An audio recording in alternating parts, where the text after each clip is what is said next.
The San Francisco 49ers got their evaluation in the 2021 draft of Trey Lance wrong. The 49ers went out there, they were looking for a quarterback that could run all over the field. Kyle Shanahan talked about it. He was looking for a quarterback that could throw the ball like Drew Brees and a quarterback that could run the ball like Lamar Jackson. And he didn't get either. Instead, he got Trey Lance. Now, this isn't a knock on Trey Lance. This is about the evaluation process that Kyle Shanahan and the 49ers front office went through that led them to make Trey Lance their selection. Because here's the difference between Trey Lance and a guy like Lamar Jackson or some of the other quarterbacks that have come along recently and been able to be successful running and throwing in the NFL.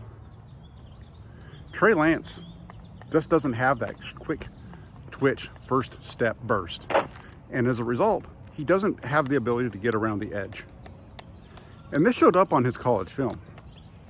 Rarely during his time at North Dakota State did you ever see him run the ball to the outside.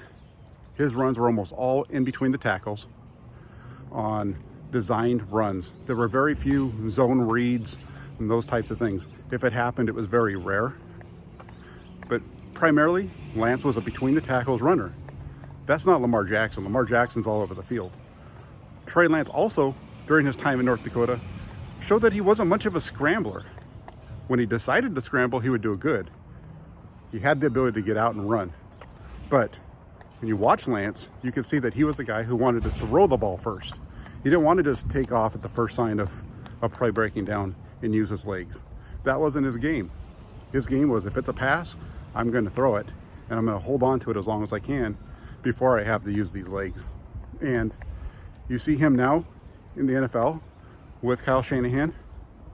Shanahan's decided to try to make him into a zone read type of quarterback. Now, there's a lot of that going on. There's also some stuff where he's still running in between the tackles, but more often than not, when they ask him to run, it's towards the edge, and that's just not his game. And that falls back on Kyle Shanahan, his evaluation and usage of him. The issue there for the 49ers is evaluating Trey Lance was difficult. Lance hardly played in college, only 17 games. And when you look at it, in those games, most of the time he wasn't even playing through the fourth quarter.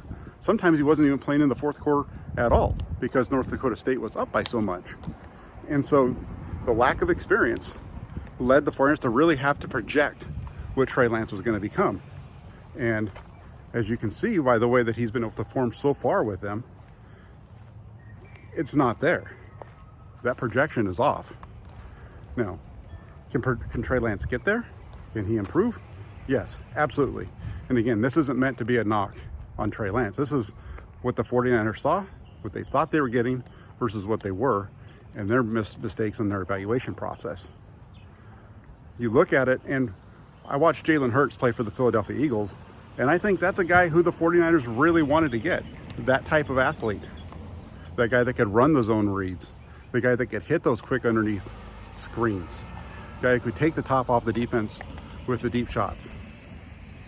The issue right now for Trey Lance is he's not accurate on those short underneath throws.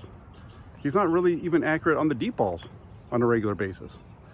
Trey Lance was a 57% completion rate during his time in North Dakota State. That's where he is right now with the 49ers.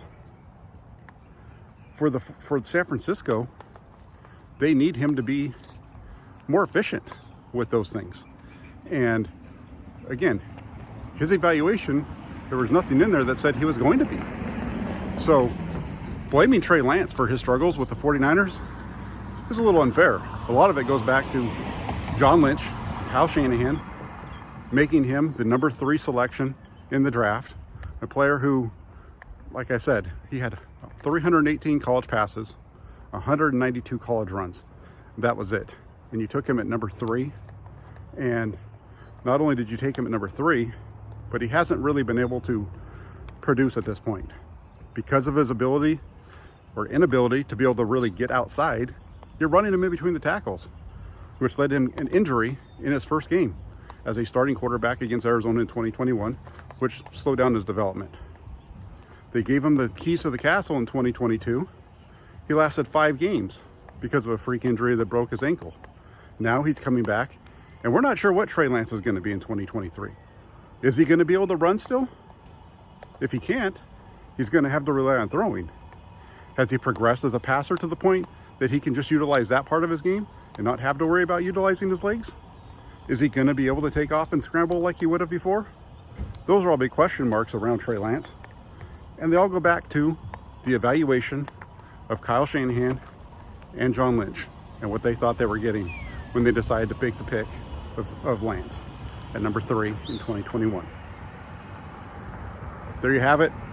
Thanks for tuning in. If you could do me a favor, hit that like button, hit the subscribe button, also hit the little bell notification on your way out. Appreciate everybody for taking the time to tune in to Inside the Corners with Jack Hammer. We're going to bring you all the breaking news, content, and updates as they happen. Take care. We'll be talking with you soon.